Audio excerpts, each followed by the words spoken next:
Let's thank Dan for a great worship set. They did a great job. Really did a great job. Well, good morning to all of you. I hope you enjoyed your 8 to 10 hours of sleep that I'm sure you got. Yeah, I'm teasing, obviously. Most retreats that I go on, I get about maybe 3 hours is my norm. And I have had many times where I've received no sleep. But here's what's good about God. He gives you a strength that you could never have on your own. So I'm going to go through some stuff today that I hope will encourage you. I'm going to pray, but hopefully you all picked up the notes, and hopefully you all enjoy your little gift of a bookmark. I hope you find it helpful in your Bible study if you seek to do some of the stuff we're going to go through this weekend. I'm going to go through some stuff with you that if you listen, it'll change your life.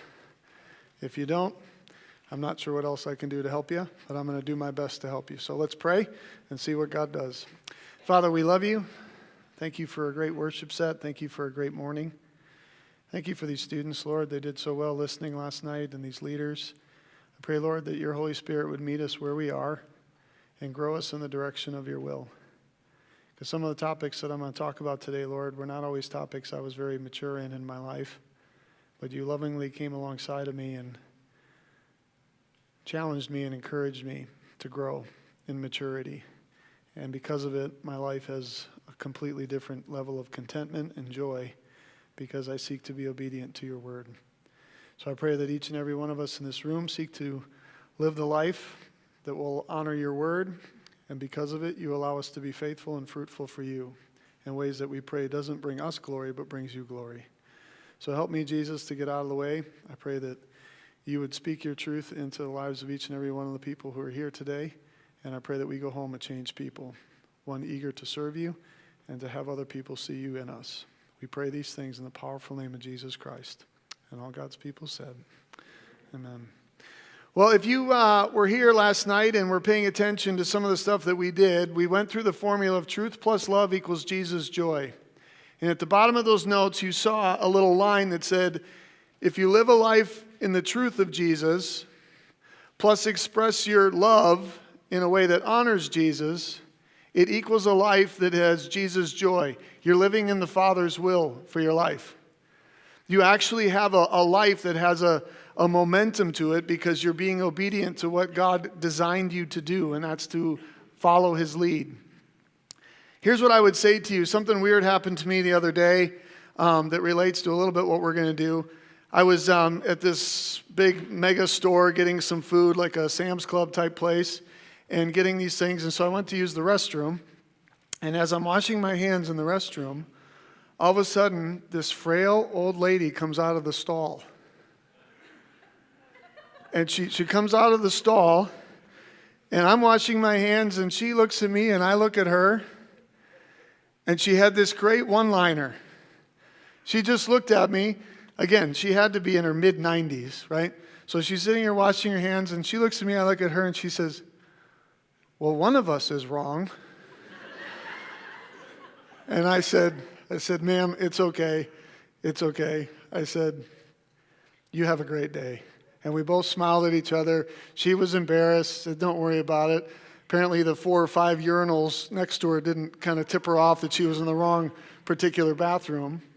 But she was very sweet about it. And I say that simple little illustration to say, there's some stuff I'm going to share with you today that you're going to be like, you might say, I think he's wrong. But I want to plead with you. My motive is not to steer you in the wrong direction. I have literally been counseling marriages and families for 30 years. And there's patterns of what I see destroying marriages and families. And I'm going to walk you through what I think are the top 3 areas that you need to be very focused on to be mature. So that your life can have a momentum to it that people say, I don't know what's in that person, but God's doing something in that person. God's doing something in that marriage. God's doing something in that family. Because when you put it all together, I'm telling you, getting the privilege of having people see Jesus in you is a blessing. So as you see in this particular top of your handout, you'll see this question that I have in every handout. A frustrating life or a fruitful life? What will your life choose? The impact of maturity for you and the choices that you make are based on you. And here's a great definition of maturity that I've given to people over the years. Maturity has nothing to do with your physical development necessarily. Yes, it does biologically, but in terms of life, you know a person's mature when they handle freedom well. How do I know that? I've seen countless students leave high school and they get their first sliver of freedom and go to a college campus and get drunk every weekend. By definition, you're not mature. You're a little child.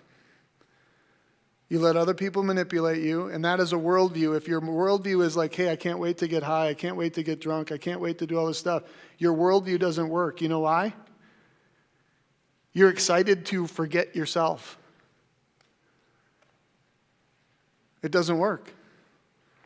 But when you handle freedom wisely, the way that we're going to go through, and seek to listen to what Jesus designs you to live, I'm telling you, it has a momentum to it that's super fun and engaging. And so when you get right down to it, it's pretty cool to do that, because I want to go back to my family slide. That was something, I didn't have a pointer last night, so I couldn't show you some of this. It's the slide right before this, and it pertains to what we're about to go through. The previous slide. It's like the last slide of the last session, if you can get to it. If you can't, that's fine. Here's what I want you to understand. You guys are about 5 years away from actually having some responsibility that you can't even fathom. You actually live in a stressful time in history, for sure. But to be honest with you, one of the object lessons I do that I don't have time for today is, at best, you juggle one ball right now. You don't even juggle that many responsibilities yet. Yeah, you have school. Yeah, you have sports. Yeah, you have church, and you have different things, and that's all big. But at the core, you have about one ball that you juggle. Right now, you aren't worried about putting food on the table. You're not worried about having heat in your house. You're not worried about, will I have enough money to put gas in the car? But in about 5 years, you actually have a lot more responsibility. And so one of the things I want to encourage you in is to be so focused on what God's going to do in this is why the blueprint's here. You're laying a foundation for what your future family is going to enjoy or not enjoy. If you are intentional in the way that I think God wants you to be, you're going to do some stuff that I pray will really encourage you. And when you get to your blessing of a family, I can tell you, I'm proud of my kids. There's a lot of stuff that they've done. This is Jordan, my oldest. This is my lovely wife, Debbie. Jordan just married a guy and has a house. They've been doing some really cool stuff. This is my oldest son, Drew.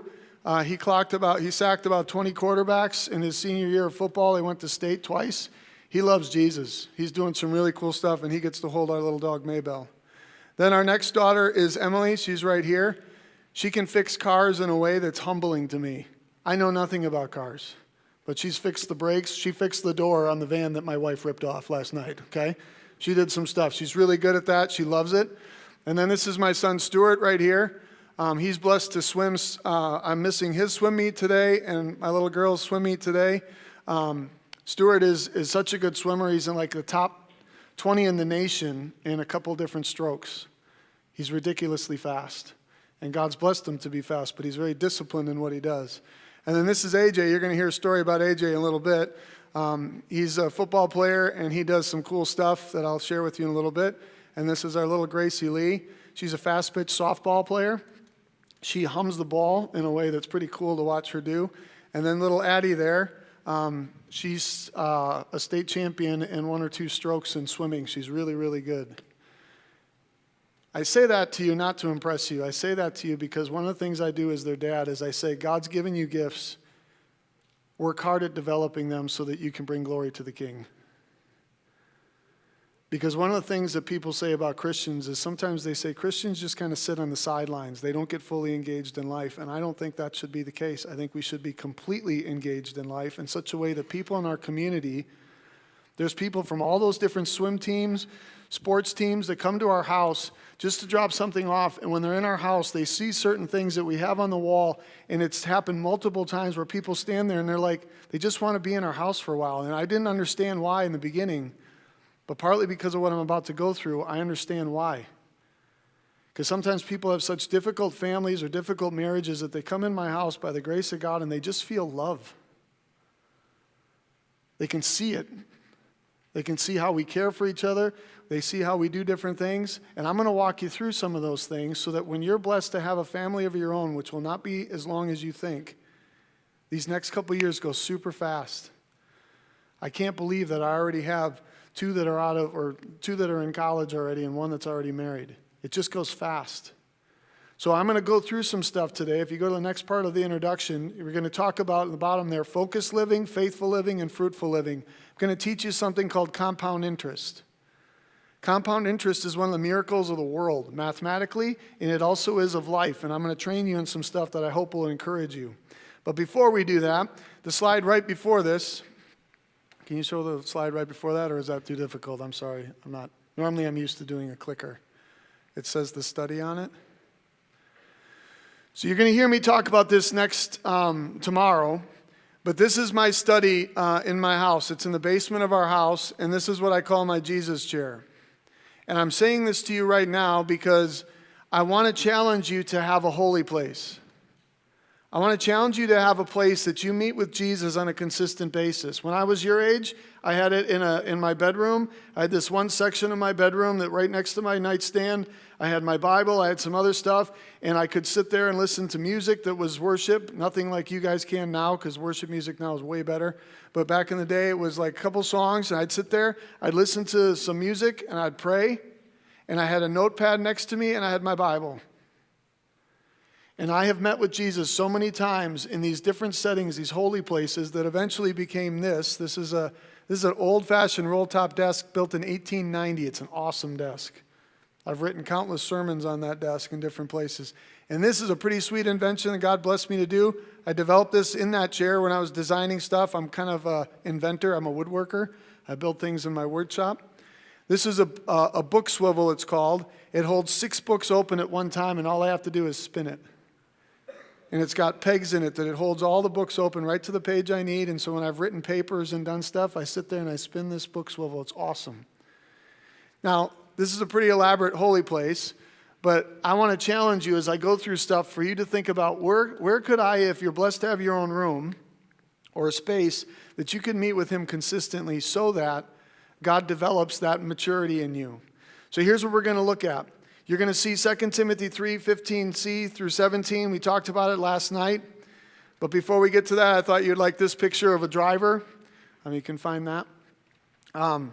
This is a great picture of a dad taking his daughter driving. He basically put a helmet on and a vest. And then this was a sweet little text that this guy sent. I asked my husband how everything was going, and she sends this picture of their baby driving the car and freaking out. There's a sense that you and I, and here's what you know. Those of you, how many of you have your license in here? A couple of you? Okay, quite a few of you. Isn't it the coolest feeling the second you get behind the wheel and no one else is in the car with you when you officially have your license?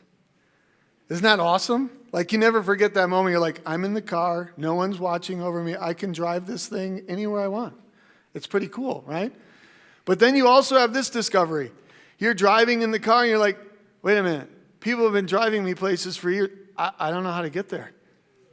I'm embarrassed, but I thank God Google Maps, so you can type it in. You don't look embarrassed. But prior to Google Maps, you're like, I've been to this place many times, but I never really paid attention how to get there. Well, that's what I'm going to go through with you. I'm going to help you pay attention to some stuff that maybe you didn't pay attention to that hopefully helps you and encourages you. So when you see 2 Timothy 3:15c through 17, all Scripture is God-breathed and is useful for teaching, rebuking, correcting, and training in righteousness so that the man of God may be thoroughly equipped for every good work. God's going to train you and equip you in a way through His Word to be wise in these 3 areas that I'm going to go through today. The number 1 area that you see in the handout is faith. Okay?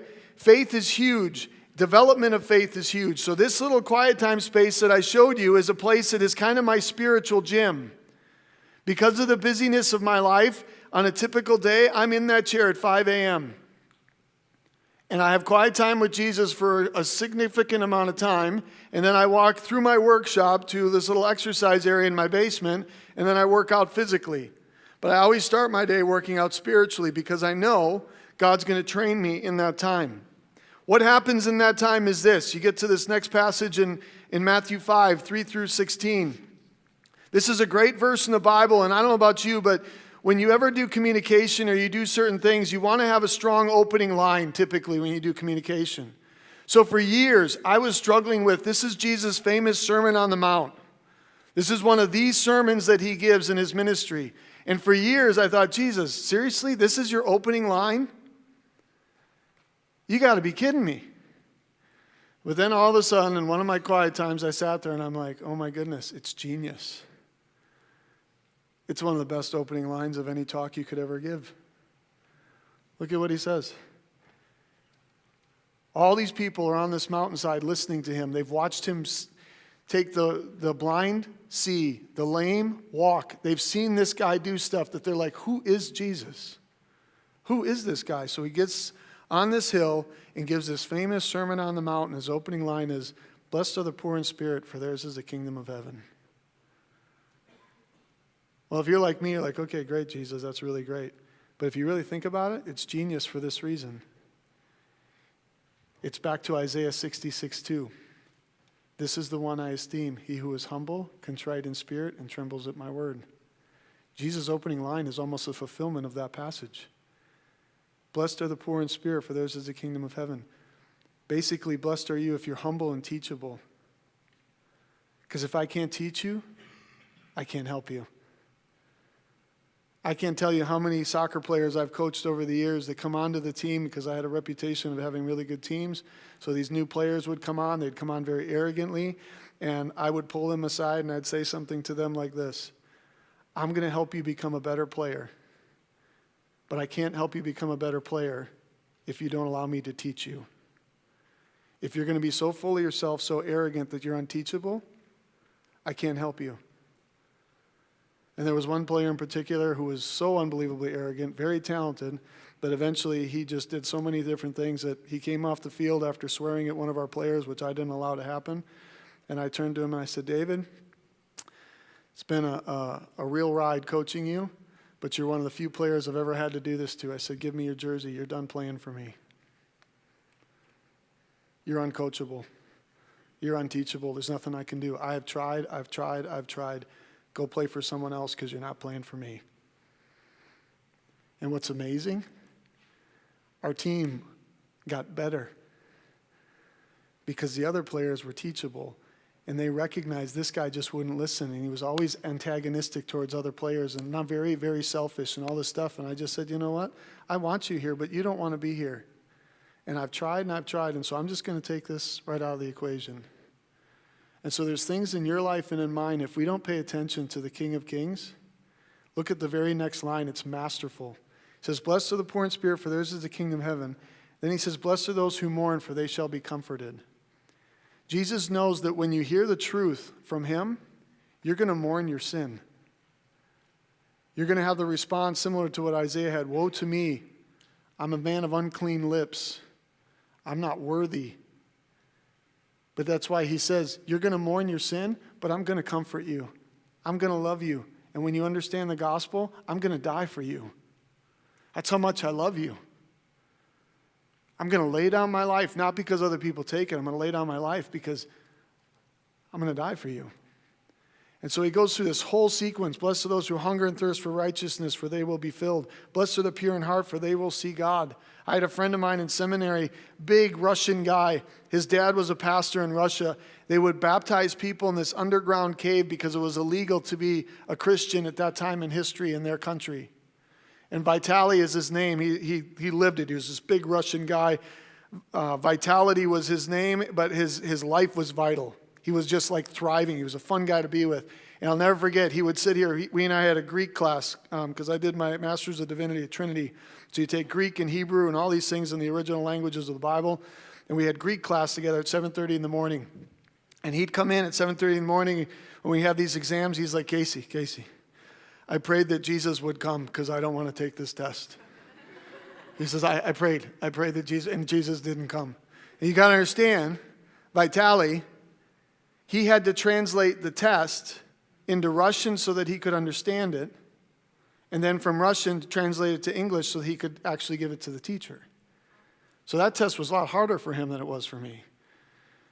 But he said something to me in a story. He says, Casey, let me tell you a story about the Sermon on the Mount. Some of my dad's people in his church were being interrogated by Russian soldiers. And one of them came up to one of these people in their line and said, show me your God. I don't believe in your God. And this woman had the humility, but the direction of the Lord to speak truth. And she quoted a verse from the Sermon on the Mount. She says, blessed are the pure in spirit, for they shall see God. This soldier knew he didn't have a pure heart. And you know what happened? Vitaly saw it. He was a kid at the time. He says this soldier fell to his knees. He was in the presence of truth. He didn't know how to respond other than what the Bible actually says. Every knee will bow, every tongue will confess that Jesus Christ is Lord. So the question is, when will you do it? Before it's too late? Or when he can still have you in the game? And so when this lady quotes it, it's a powerful statement of truth that transformed her, that now is transforming the soldier. I don't know what ended up happening, but Vitaly told me stories of what God had done time and time again through the ministry he and his dad did in the underground current of Russia, baptizing people in caves because it was illegal to be a Christian. I'd love to hang out with those people because there's a passion to people who have that type of passion and hunger for Jesus. And so you get to this next section before we flip the page in John 15. This is the verse I quoted for you last night. It's John 15, 7 and 8. If you remain in me and my words remain in you, ask whatever you wish and it shall be given to you. This is to my Father's glory that you bear much fruit, showing yourselves to be my disciples. God wants you to be fruitful. God wants you to be faithful to him. And as you remain in him and stay close to him, as I'll share some stuff in the next session tonight, he'll do stuff through your life you never dreamed possible. Do you understand that when I was playing soccer, I had a soccer camp I was supposed to do with some people. They pulled it right before the summer, and now I didn't have a summer job. I was so mad. I was so frustrated. I went to my quiet time chair, and I'm like, Jesus, what in the world should I do? This is after I just completed a really successful year at the University of Wisconsin. I was blessed to be a leading scorer, all this kind of fun stuff. Story for another time. And God basically said, what if you started your own camp? I'm like, I can't start my own camp. I'm not that good. What if you started your own camp? And so I did. I started my own camp, and to my amazement, a ton of people came, and I made 4 times the money that this other camp would have paid me. And I got to do it the way I wanted to do it. And some of those players went on to play at a very high level in Division I and do different things. I didn't know why God turned that page a different way, but I went back to my chair, I went back to him, like, Lord, what am I missing? What can I do? And then later, that same development of what I did ended up developing something that, if you've ever heard of Upward Basketball, it's a great ministry that they do in churches all over the place.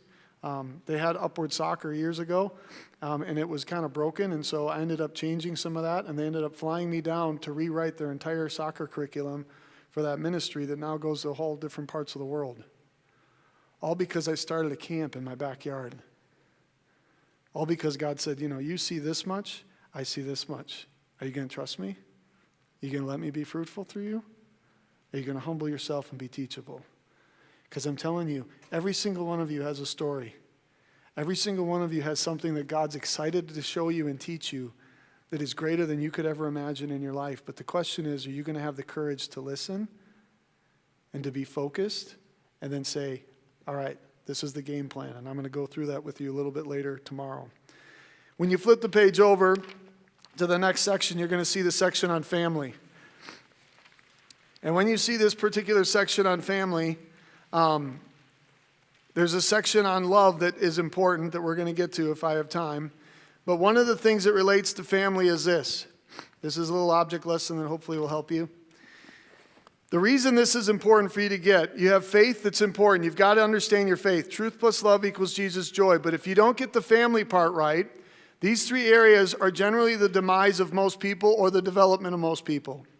So if you get faith right, and then you get family right, you're in a strong position as a person in terms of overall health.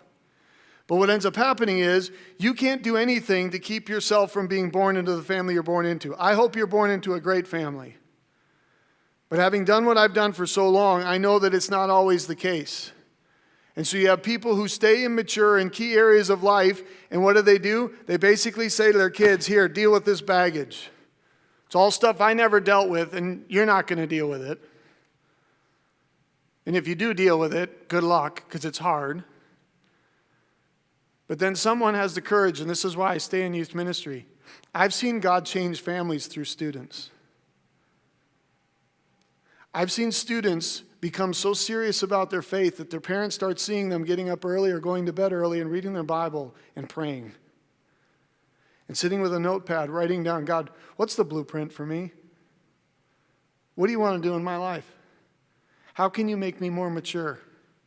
And they do this, and parents end up saying, I want to be a better example to my kid. I'm going to start going to church.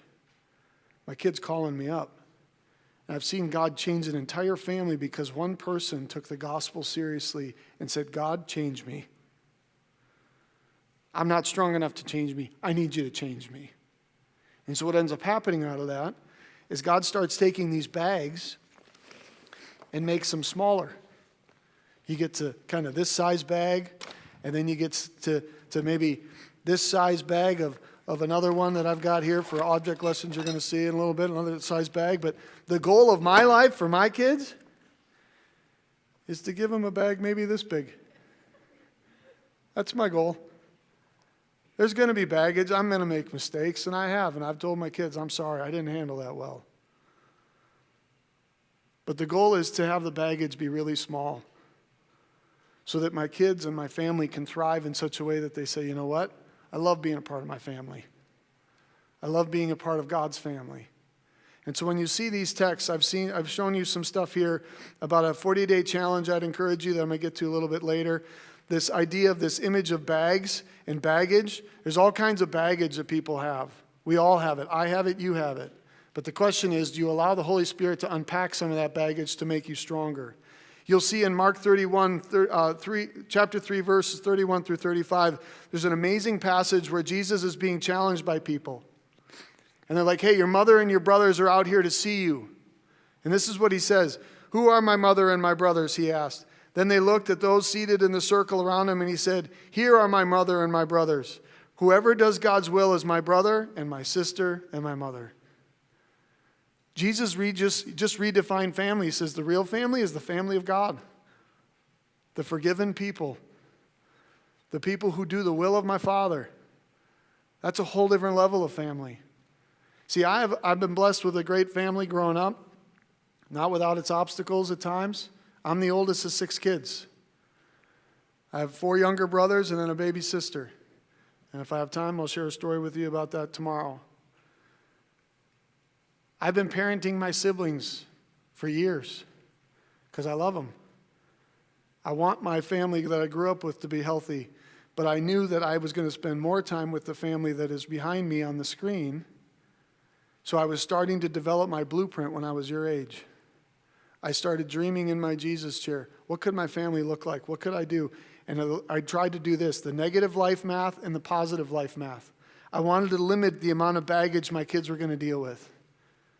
And one of the areas that my kids had to deal with is the next topic that we're going to look at, the area of finances. But we're going to look at that in just a second. You'll see under this, there's another picture that's more of a funny, uplifting picture of a guy who's protecting his daughter. He made this t-shirt that says, "Stay clear, boys, this is my dad." It's just this ripped guy, right? Okay? I can tell you, I understand that. Now, I'm not ripped like he is, but I do work out quite a bit. But having 4 daughters, I'm very protective of my daughters. I get that. And let me tell you one way that you will grow up if you're wise is the moment you're blessed to be married. So we're going to get to that tonight. And you're blessed to hear the words, Dad or Mom. It'll grow you up. Because you're going to want to bless your future son, your future daughter in ways that you're willing to sacrifice for them. Because that's what family does. You sacrifice. And so when you and I understand that, Jesus goes on to explain his family. It says this in John 6 in your notes, John 6, 27, 29. Do not work for food that spoils, but for food that endures to eternal life, which the Son of Man will give you. On him God the Father has placed his seal of approval. God the Father said, this is my Son whom I love. With him I am well pleased at his baptism. You'll see in verse 28, then he asked them, what must we do to do the works God requires? I want you to circle the word works. I want you to notice that it's plural. The question they ask is plural. What must we do to do the works God requires? Look at Jesus' answer. Verse 29, Jesus answered, the work, singular, of God is this, to believe in the one he has sent. It's one work, what he did on our behalf, and we're going to talk about that tonight. You see the next verse there, Mark 10:45, for even the Son of Man did not come to be served, but to serve and give his life as a ransom for many. Selfishness is easy. Servanthood is a change of heart. It's one of the reasons I've always loved the staff of Camp Forest Springs. I've been here countless times with my own ministry team and done some other stuff with them, and they have a servant's heart. They do the work of leadership. They figure out, we want leaders that are here to serve just as Christ served us. So imagine how different your family could be if you went home from this retreat and actually started being less me, myself, and I, and found ways to, what blesses my mom? Oh, she likes a clean kitchen? I'll clean her kitchen. What blesses my dad? Oh, he likes this? I'll go do this. You read the room till you make your family healthy. I'll tell you when families are unhealthy. It's when all the people in the family are selfish. That's when a family's unhealthy. It's when a team's unhealthy. That's why I told you last night, I can beat almost any team if they're selfish. They're easy to beat. But unselfish teams, very hard to beat. You can't mark all 11 people. You can mark one or two.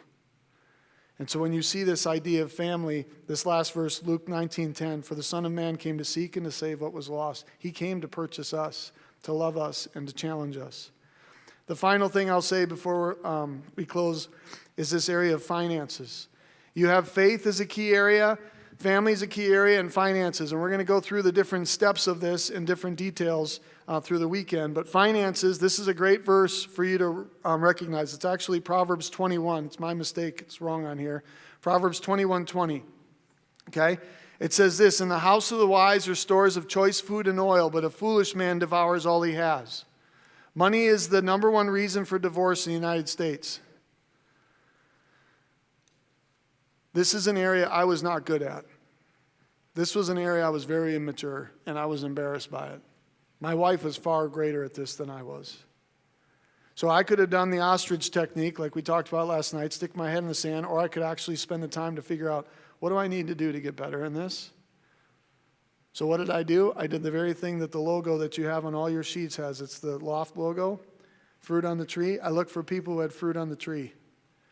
I read their books, I studied their life, and I took notes, and I made the discipline of making those changes. And so some of those changes relate to what I have here for you. You'll see the first quote, make all you can, save all you can, give all you can. John Wesley, he's the founder of the Methodist denomination. He modeled that in his own life. Next quote, you will either learn to manage money or lack of it will always manage you, Dave Ramsey. There's a book that we give our seniors when they graduate from our ministry called The Total Money Makeover that he wrote. It's all about how you handle money. And he talks about all these people who had excessive debt and how they got out of debt through the different biblical principles that he's been teaching for decades. He says this, he who is no fool gives what he cannot keep to gain what he cannot lose. Jim Elliot, a famous missionary, he was just a generous person. So here's what I want you to think about as we kind of wrap up. How you handle money is important. Drop to the bottom of the page and you'll see, I want you to create an envelope system. If you make money at a job, you put money in an envelope. One is which you give. I would encourage you to give about 10%. That's what God tells you to do in Malachi 3:10 and in Proverbs 3:9 and 10. I would encourage you to start a save envelope, something that you're saving up for.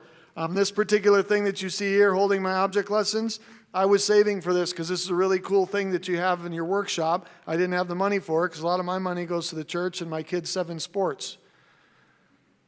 So when I finally get enough money, I'm like, okay, I've got enough. I'm going to buy this now to take the next level to my workshop. And so when you and I save up for stuff and continue to do that, It kind of gives you some momentum. And then you have spend envelope, things that you can do that's a fun factor with your friends and all these different things. The quote that you see in the bottom of your notes are this: one definition of maturity is learning to delay pleasure. Children do what feels good. Adults devise a plan and follow it. So there's this idea that when you have money and you're given resources by God, how do you handle it is really, really important. And so I want you to understand this chart that I've given you in the handout here is some steps that you can do. And when you find these steps, they're really, really important for you. If you're an adult, there's some steps on the left. If you're a student, there's some steps on the right. And the more you can become intentional with the way God wants you to handle money, it's a game changer. Absolute game changer. You're sitting in this facility because there's people who God has blessed with resources to say, I'll help fund that building. Built. In my home church, by the grace of God, we're growing at a level that's awesome. And so I'm in my 4th capital campaign of ministry that I've been in. And there are people that I've met with to say, I need your help because we can't fit the students that we work with in this room. I need your help to build a bigger building. And some people have been very blessed by the Lord to be very successful in their business like you might be someday. And I pray that you can do what these people did. They said, you know what, Case? I'm not going to sleep on the floor in the retreats like you. I'm not going to go teach the students like you, but I want to help you. And so I'm going to write a check to the church so that you can do that. They have the opportunity to be generous. And some of these checks are unbelievable, and it humbles me. Wouldn't you love to be one of those people? Guess what? You can be. Flip the page over. This is unbelievable. This relates to compound interest, and then we're done. I didn't know this. If I had known this, I would be in a totally different position. But by the grace of God, I am in a strong position right now because I've made a lot of changes in my life. But Dave Ramsey talks about this, and if we have more time, he can ask me questions later. But he says the famous Ben and Arthur story. Ben says, you know what? I'm going to cut lawns. I'm going to do this stuff, save up for college. But Ben says, I'm going to start saving money at 19. And I'm going to meet with a financial guy to teach me how I can put this in the mutual funds like a stock market and like a Roth IRA, and I'm going to have this money start developing interest over time. He started doing that at 19, did another 2,000 at 20, did it at 21, all the way to 26 years old, and then he stopped.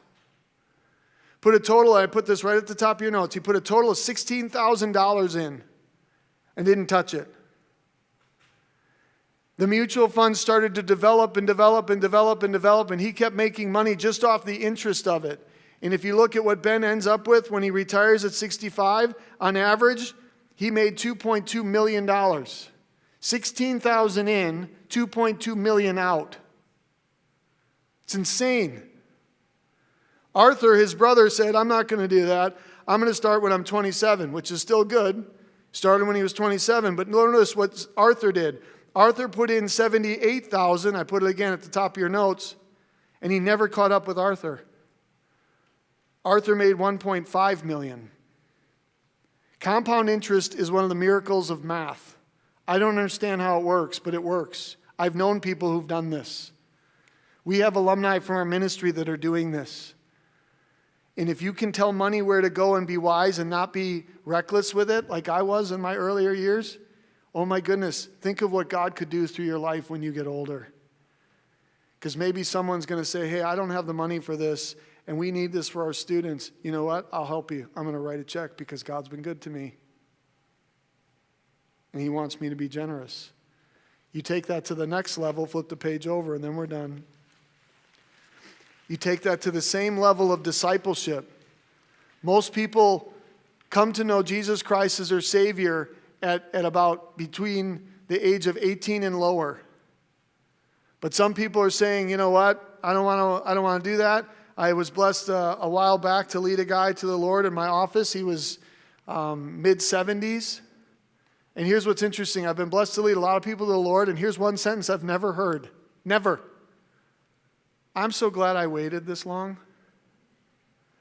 I'm so glad I waited this long to trust Jesus. No, it's the complete opposite. Every single person has always said, why did I wait this long? So stupid. There's so many things that God gave me that I could have used for him, but I wasted it. You've been given a gift. You're learning truth. You're learning how to love. and you're learning and experiencing Jesus' joy at a young age. And look at what this chart says. If you study the scriptures and let them study you, and you start discipling people, at say, even now, but maybe you start a Bible study at your college and you disciple 10 people, and you make a commitment to disciple 10 people every year. You just start your own Bible study. My son Drew's done that several times. My daughter Jordan has done that. She opens up her home, does Bible studies with teenage girls. Discipling, discipling, discipling. If you do the math on that, by the end of their life, they would have discipled 600 people. Wouldn't it be cool to say that you've been playing a role in discipling that many people to know Jesus? And that Jesus used your life, and that's even that's just a simple number. It could be even greater than that. And when you get to the point of life and you understand as you get older that there's certain things that just you want to get better at, I pray that one of the things you want to get better at is just living out the formula. Lord, help me live by your truth. Help me express that truth in a loving way so that people understand that I have a joy that comes only from Jesus. So here's my final illustration, and then we'll pray. My son, AJ, he's a quarterback on his football team. He's very good at what he does, and he's got a really good heart to take care of his mom. And I told him one day, I said, son, you have done a really good job taking care of your mom, even at your young age. Whoever marries you is going to be blessed. And every day I'd pick him up. We'd talk about football. We'd talk about life. And every once in a while he'd bring up this guy. He'd be like, Dad, there's this guy that he hasn't made a touchdown yet. He's really discouraged, all this stuff. And I said, okay, AJ, it'll work out. Season's still young. He said, well, yeah, Dad, but he's just got a heart. And so his coach is a police officer. He's a tough guy. And his son had surgery. And so here's my son. He comes to practice and brings him this little stuffed animal. We didn't tell him to do this. It's just what he has a heart for because he accepted the Lord and God just changed him. He's aware of other people. He's not selfish. So he brought this little note, brought a cookie. My wife's amazingly good at chocolate chip cookies. I used to hate chocolate chip cookies, but she makes them. They're so stinking good. It's unbelievable. And so he put some chocolate chip cookies, and he put a stuffed animal and wrote a note to his little son, who's about this tall, real little guy, who was getting surgery. And this police officer coach looks at my son, AJ. He says, AJ, this is from my son. He says, yeah, it's just I've been praying for him. And he says, I'm worried about his surgery. And the coach is like, you, the guy that clocks all these people on the football field, throws a great spiral and works really hard to practice every day. You thought of my son? Well, what do you think happened in his relationship with his coach? His coach loved coaching AJ. So we get to the final game of the year. My parents happen to be in town because they live in Nashville, so they're excited to see their grandson. And AJ breaks his tackle, something happens, and he's running down the field, and I'm like in the stands. I'm like, yeah! I'm like screaming. I'm like, AJ, go, go, go, go, go, go. My dad's sitting there because my dad's a huge cheerleader. He's been encouraging to us all these years. He's like, yeah, go, AJ. He's like, I'm going to see him get a touchdown. It was awesome. And then all of a sudden, AJ goes. No one's in it. He's like got good speed. He dodged people, and he gets to the one, and he kneels. And I look at my wife. What is he doing? He had a touchdown. The game was over. We're going to win. We needed the touchdown to win. And he knelt at the one. And honest to God, I'm embarrassed by this because I was like mad. I'm like, son, have I taught you nothing? And then I was humbled.